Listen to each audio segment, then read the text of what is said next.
आप किसी को, जिसको जरा सा सुख है, कोई राजनेता है या कोई वैसे अच्छी पोस्ट है, उसको जिक्र करो, प्रार्थना करो, रिश्तेदार हो या कोई भी, कि भक्ति कर ले, परमात्मा का नाम ले ले, और फिर अगले जीवन में बहुत दुर्गति होती है, गधे कुत्ते सुअर बनोगे।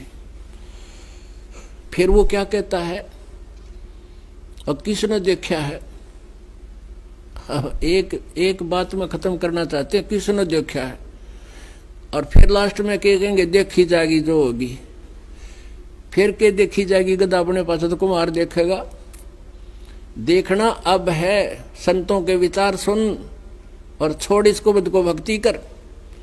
अब जैसे पुण्यात्माओं, एक अंधा जावा था बियाबान में, जंगल की तरफ, वन की तरफ वो जा रहा था, और उससे किसी ने, आंखों वाले ने कहा कि सूरदास इधर मत जा, ये रास्ता ठीक नहीं है, तो भयंकर बियाबान में फंस जाएगा और तेरी दुर्गति हो जाएगी, जंगली जानवर तुझे मार खाएंगे, फाड़ देंगे, तू इधर मत जा, ये रास्ता गलत है तेरा। अब वो अंधा ये कहे किसने देखा है और देखी जाएगी। अरे भले आदमी, आँखें लेकी मानता ना, और अंधे ने दिखता ना, तो बता कोई बात हुई है। अब अंधे ने तो दिखता नहीं, आँखें वाले नो के किसने देखा, और वो आँखों वाला देख रहा तभी तो बता रहा है तुझे कि मार्ग ठीक है, नहीं है तेरा, ये वापस हो ले। तो उस अंधे का के करे जो आँखें वाले की ना माने, तो आंखों वाले थे वो परमात्मा कबीर परमेश्वर आए, फिर उस परमेश्वर से परिचित वो महापुरुष संत जिनको भगवान पाया, वो थे आँखें वाले, और हम हैं अंधे।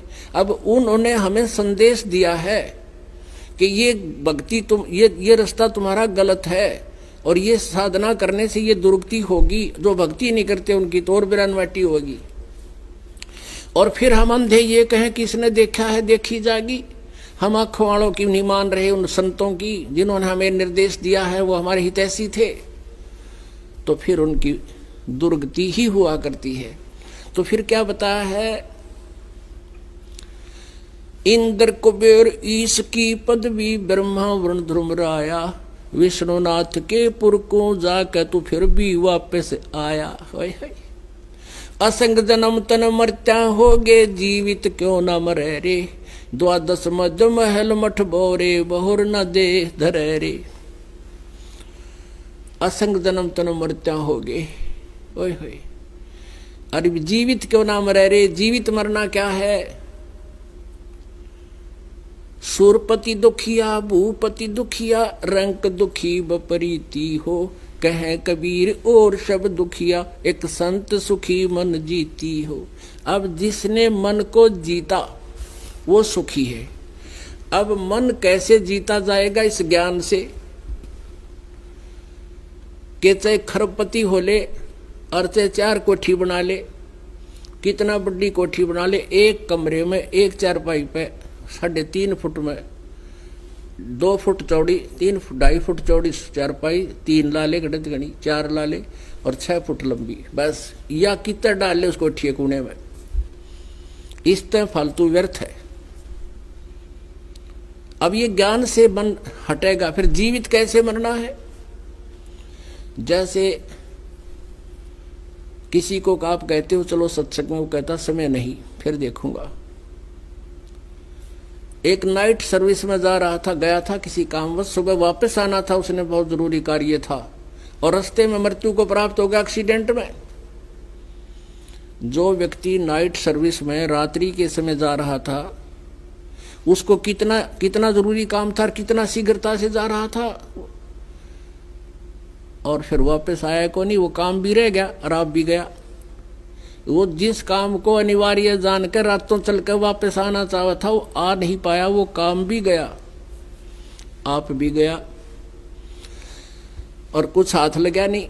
तो ऐसे जब ये मन आपके अंदर ये बाधा पैदा करे कि सत्संग में जाने से तेरा कोई हानि होगी, तो फिर इसने समझावा बैठ कर भगवान के ज्ञान थे। अब तो नो सोच ले मैं मर गया, मृत्यु होगी, सपोज करके चाल पड़े हम मर गए, और 3 दिन के लिए मर गए। अब 3 दिन में कोई हानि होए भी, वैसे तो भगवान के मार्ग पर लाभ होए ऐसा हानि नहीं हुआ करती। आपको बहुत प्रमाण दे दूंगा, यहाँ भी जो ऐसा घटना घटी है। भक्त यहाँ होते हैं, भगवान वहाँ होते हैं, और उनके वो काम किए सोच भी नहीं सकते।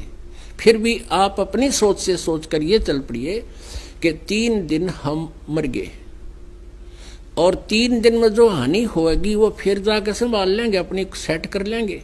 भगवान का रास्ता तो मिल रहा है हमें, भक्ति का समय तो मिल गया। और जो परमानेंट टिकट कट की जब के कर लेगा, जब कुछ भी ना रहेगा हाथ में, वो सारा काम रह जाएगा तेरा। तो इसको कहते हैं जीवित मरना।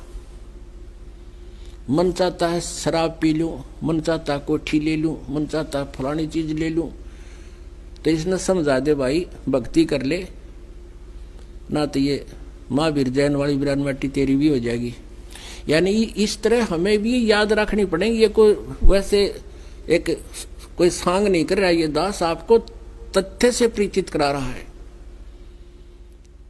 और तभी आप यहां से हटोगे।